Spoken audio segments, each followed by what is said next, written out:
बरतने के लिए छोड़ देते थे। आज तो हर घर नल की योजना अपने अंतिम चरण में चल रही है ना। हमने कहा था हर घर नल की योजना से बुंदेलखंड को संतृप्त करेंगे। हमने कहा था बुंदेलखंड में विकास की वो हर योजना लेकर के आएंगे जिससे बुंदेलखंड वंचित था। और आज बहनों और भाइयों, अपार संतुष्टि होती है बुंदेलखंड के विकास करने के लिए, क्योंकि हमारे प्रभु राम को संकट के समय आश्रय दिया था चित्रकूट ने, बुंदेलखंड ने।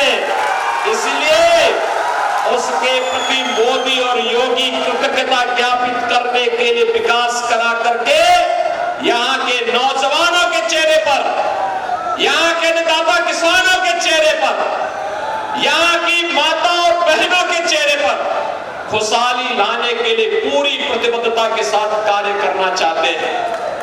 बहनों और भाइयों, आज ये नया भारत है। नया भारत एक तरफ दुनिया के अंदर मोदी जी के नेतृत्व में भारत का सम्मान बढ़ा रहा है, दूसरी तरफ सीमाएं भी सुरक्षित हुई है। अब कोई दुश्मन देश भारत के अंदर घुसपैठ नहीं करता है। आज देश के अंदर आतंकी घटनाएं नहीं घटित हो सकती है।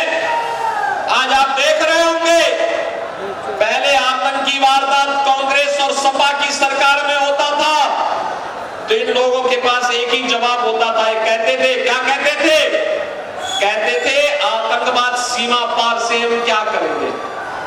और आज थोड़ा जोर से भी विस्फोट हो जाए ना पटाखे का तो पाकिस्तान सबसे पहले सफाई देता है कि साहब मेरा हाथ नहीं है, क्योंकि इसे मालूम है ये नया हिंदुस्तान है, ये नया हिंदुस्तान है, छेड़ता नहीं है। लेकिन अगर कोई छेड़ता है तो उसको छोड़ता भी नहीं है।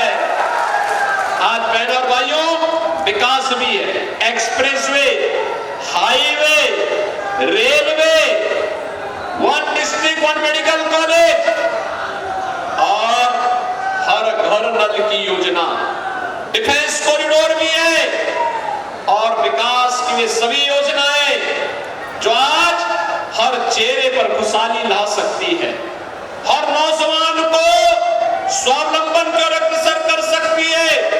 और गरीब कल्याणकारी योजनाओं की तो कोई गिनती नहीं। आप सोचो 80 करोड़ लोग भारत के अंदर फ्री में राशन की सुविधा का लाभ प्राप्त कर रहे हैं। कितने लोग प्राप्त कर रहे हैं? 80 करोड़। और बहनों और भाइयों, पाकिस्तान की आबादी कितनी है? 23 से 24 करोड़। कितनी है? आज का समाचार पत्र पढ़ा आपने? पाकिस्तान में 1 किलो आटा के लिए मारा पीटी हो रही है। कल वहां दंगा हो गया इसी बात को लेके, क्योंकि आटा ही नहीं है देश में। पाक अधिकृत कश्मीर में लगातार आंदोलन चल रहे, कह रहे कि हमें भारत का हिस्सा बनाइए, क्योंकि भारत में मोदी जी का शासन है और इसलिए हम भारत के अंदर खुशहाल रह पाएंगे। ये जो पाकिस्तान का राग अलाप रहे हैं, इन लोगों से बोलो कि भैया जाओ पाकिस्तान में ही रहो, वहां भीख मांगो, भूखे मरो, भारत के लिए बोझा मत बनो, क्योंकि भारत के लिए बोझा बन करके भारत की प्रगति के बैरियर ये लोग बने हुए हैं। बहनों और भाइयों, मैं आज आपसे यही कहने के लिए आया हूं, एक नया भारत है।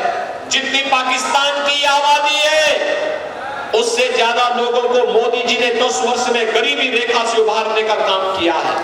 25 करोड़ लोग गरीबी रेखा से उभरे, 60 करोड़ लोग आज देश के अंदर 5 लाख रुपए की स्वास्थ्य बीमा का, आयुष्मान भारत की सुविधा प्राप्त कर रहे हैं। और हमने उत्तर प्रदेश में भी ये भी व्यवस्था की है कि अगर हमारा विधायक, हमारा सांसद, कोई पदाधिकारी या कोई पीड़ित लिख देता है कि साहब मैं बीमार हूं, आयुष्मान का कार्ड नहीं बन पाया है, उपचार कराना है, तो मैं जनधन अकाउंट में उसका सीधा पैसा भेजता हूं, कहता हूं उपचार कराइए, सरकार सारी देखभाल करेगी। बहनों और भाइयों, ये सुविधा आज हम लोग यूपी में दे रहे हैं।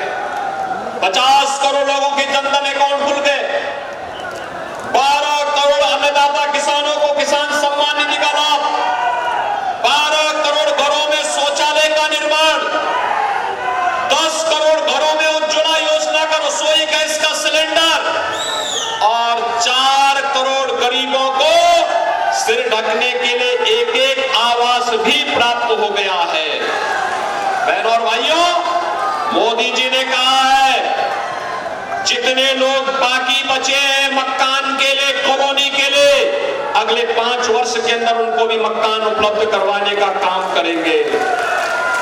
जिनके पास आयुष्मान का कार्ड नहीं, 70 वर्ष के ऊपर के हर व्यक्ति का आयुष्मान कार्ड बना करके उसे 5 लाख रुपए की स्वास्थ्य बीमा का कवर देंगे।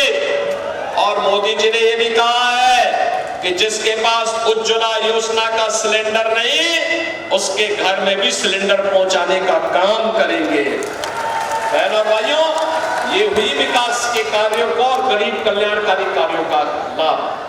क्या किसी का चेहरा देखा गया? क्या योजना का लाभ जाति, मत और मजहब देख करके नहीं, मोदी जी ने तो सबका साथ, सबका विकास के मंत्र के आधार पर देश की सेवा की। लेकिन दूसरी तरफ वे लोग हैं जो एक तरफ विकास भी नहीं करा पाए, गरीबों का कल्याण भी नहीं करा पाए, और जब अवसर मिला था सत्ता में रहने का तब क्या कहते थे राम तो हुए ही नहीं। एक कांग्रेस और सपा के लोग क्या कहते थे, अभी भी इनके वक्तव्य आ रहे हैं। कोई कहता है राम मंदिर बेकार बना है, कोई कहता है कि राम मंदिर नहीं बनना चाहिए था। क्या अयोध्या में राम मंदिर बनना चाहिए था कि नहीं बनना चाहिए था? आप समर्थन करते हैं? तो कांग्रेस और सपा के लोग विरोध क्यों कर रहे हैं? ये बहुजन समाजवादी पार्टी के लोग राम मंदिर का विरोध क्यों कर रहे हैं? और बहनों और भाइयों, इसीलिए मैं कहना चाहता हूं आपसे, इन लोगों की नियत देश के प्रति अच्छी नहीं है, अच्छी नहीं है। कांग्रेस का मैनिफेस्टो, इंडी गठबंधन का मैनिफेस्टो इस बात की गवाही दे रहा है। आज कांग्रेस क्या कहती है?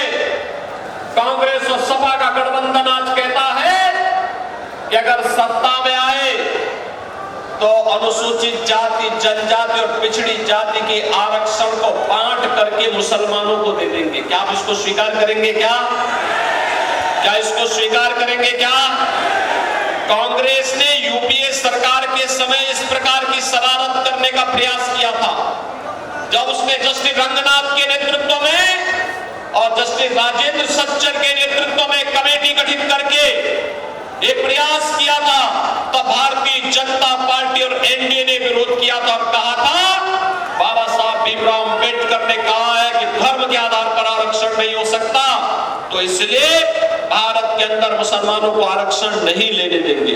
तब अनुसूचित जाति, जनजाति और पिछड़ी जाति का आरक्षण बच पाया था। बहनों और भाइयों, ये कांग्रेस और सपा के लोग फिर से वही षड्यंत्र करने में लिप्त हैं।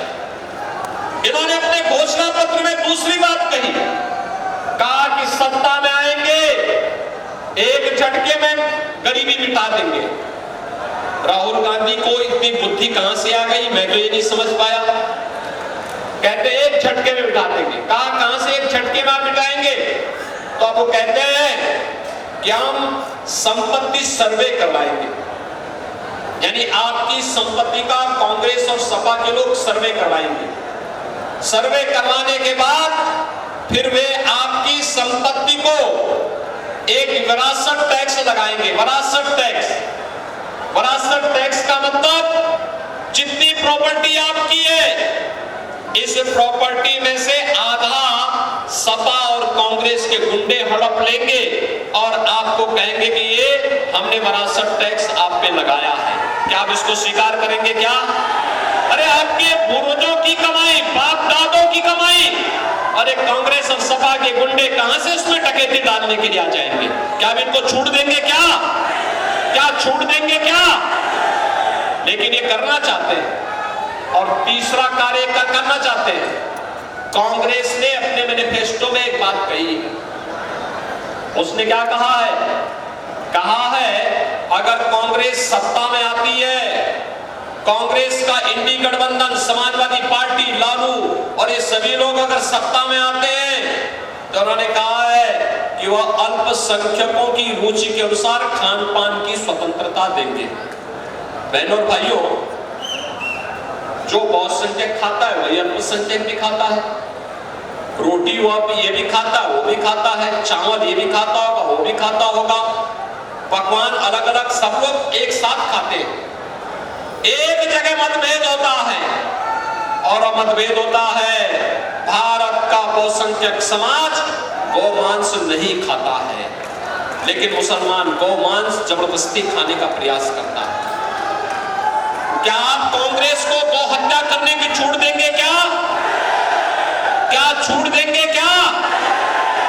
अरे राम मंदिर से जो पुण्य कमाया है यह भी चला जाएगा अगर गौ हत्या होगी तो।